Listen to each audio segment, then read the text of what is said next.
Coming up on Mountain News this morning, we have an update on the Pulaski triple shooting that happened earlier this week. And we continue to monitor fires across eastern Kentucky. Dedicated to eastern and southern Kentucky, this is WYMT Mountain News this morning. Good morning, I'm Olivia Calfee. The time is 5:30 on November 10th. Now let's check in with Chief Forecaster Brandon Robinson for a look at your forecast this morning. And obviously, Brandon, we are seeing some rain right now, but I just don't know if it's going to be enough to really help us the way that we need it. No, I don't think so. We talked about this, and we needed a good soaking rain for a number of reasons, but I just don't think this is going to be enough or last long enough. So I do believe by around lunchtime or just a little bit later, this is going to say see you later, and it's going to be gone. But I guess any rain is better than anything, so we'll take that anyway. All right, last 6 hours, it's been rolling in around that cold front there. The front's already passed us by. Temperatures already cooling off again. Rain probably helped a little bit there as we go into the morning hours, but we're going to continue to see outside the WIT studios in Hazard. The rain and the lights, it is steady rain, but not heavy rain. We needed some heavy rain this morning.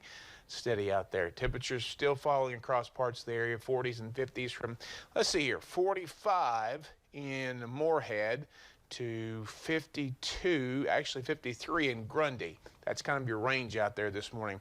We'll continue to fall for a little bit, but as the skies dry out and the sun tries to make a late day appearance, I think we'll stabilize somewhere around the 50-degree mark a little bit later on this afternoon. Olivia? All right, thank you, Brandon.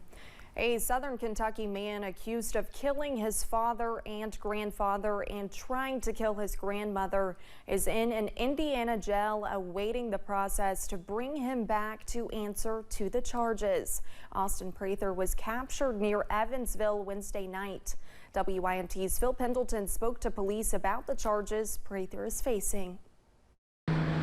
Right after police say Austin Prather killed his grandfather Ray and father Trey, then shot and stabbed his grandmother Joanne, he took off from their homes in Science Hill and headed west of Somerset.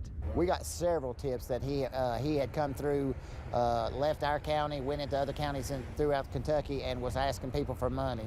He went to Evansville, Indiana, where he knew someone and possibly received help from. The U.S. Marshals, ATF, and state police used cell phone technology to find him. And they had the technology of actually pinging the phones, and it does it off the cell tower sites. And it actually GPS locates and gets us to a real close proximity of where that phone is. The sheriff says he was found in an apartment and was arrested without any trouble. But then they had set up some sources to verify he was there and had seen him come out and go to the Jeep, which we had been looking for. We did some checking into Austin Prather's criminal history. We didn't find a whole lot. We did find one DUI arrest that resulted in a situation where police say Prather ran from officers before he was eventually detained again. Detectives say they know the motive, but they aren't ready to release that yet. They say they received critical information from Joanne Prather, who is now in stable condition at a UK hospital. The investigation's still going on. We've got we've got to extradite back from Indiana, as well as the vehicles up there. Police do not expect him to fight the extradition process. In Pulaski County, Phil Pendleton, WYMT Mountain News. In Laurel County, one man is facing charges after police say he threatened customers at a business and then tried to fight with them. It happened Tuesday afternoon.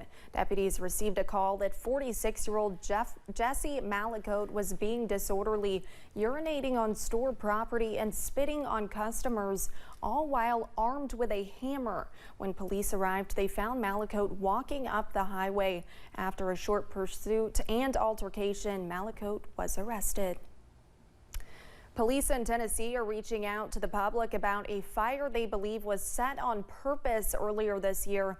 The fire happened at a home at 236 Minton Road in New Tazewell in Claiborne County in August. Owners of the property are offering a $1,500 reward for information leading to the arrest and conviction of the suspect or suspects in the case. If you have information, you call the Sheriff's Office Criminal Investigations Division at 423-626-2501. State police are looking for a truck that was stolen out of Knox County. Troopers are looking for a white Toyota that was taken from a home on Highway 6 in the Gray community last Friday. The license plate on the truck is E6T245. If you know anything about the case, you are asked to call Post 10 in Harlan at 606-573-3131. The owners of the truck are offering a $1,000 reward for information leading to the arrest of whoever took it. We now know the name of the woman who died after a fire in Letcher County earlier this week. The Letcher County coroner says the victim was Pamela Brown. Her obituary also refers to her as Pamela Holcomb. A memorial gathering will be held at the Tri-City Funeral Home in Benham on Friday from 4 p.m. to 7 p.m. We still do not know what started the fire. Pamela was 71 years old. And as we mentioned earlier, Governor Beshear declared a state of emergency yesterday due to the ongoing forest fires. Officials in Letcher County are urging people to be safe and smart. From fires in the Kona community to smoke filling the streets near Jackhorn, the Letcher County area has been sprinkled with fires. Officials say first responders have been hard at work and are urging people to remember the current total burn ban in the county. No sleep. They got other jobs to go to. They got families that are miss them because they're out here taking care of this. So all the kudos in the world go to these guys because they're always out there to help. Now, there is a total burn ban in Letcher County at this time, and other counties have also declared emergency burn bans. Here are the counties where burning is prohibited right now. They include Breathitt, Clay, Magoffin, Knox, Morgan, Whitley, Johnson, Lawrence, Floyd, Pike, Knott, and Harlan.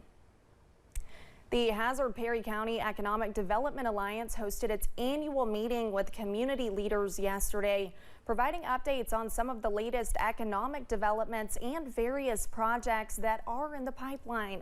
Executive Director Zach Lawrence touched on various issues and retail development at the Black Gold Plaza, East Perry, and a new grant for additions to the industrial park.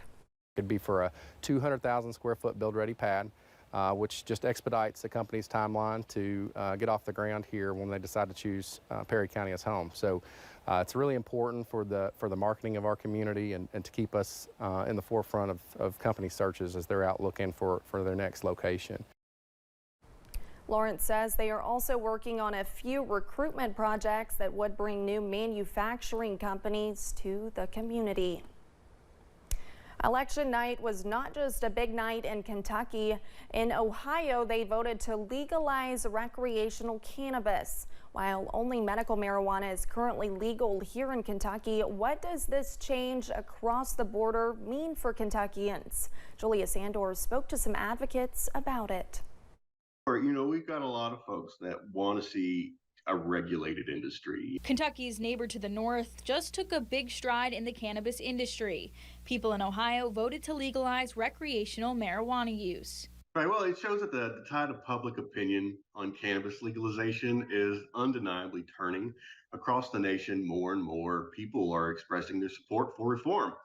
As advocates for Kentucky, it's our responsibility to listen to the voices of our constituents and acknowledge their evolving views. Right now, under Governor Beshear's executive order issued in 2022, Kentuckians with one of 21 severe medical conditions are able to travel across state lines to get medical marijuana.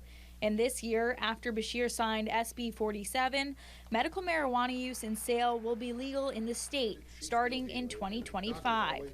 This legislative session, Matthew Bratcher with Kentucky NORML says they'll be advocating to expand the medical program. So we're going to go and we're going to talk affirmative defense with some legislators to try to just get some more patient protections in place, because we'll have time between when the registry's open and when dispensaries open. So, we want to make sure that the patients who are registered and waiting for dispensaries, they are safe traveling back in their own, to and from legal markets. Bratcher says seeing change so close to our state can change the way Kentuckians look at the topic. Kentucky should take a thoughtful approach and consider the desires of its residents as we navigate a path forward on cannabis policy.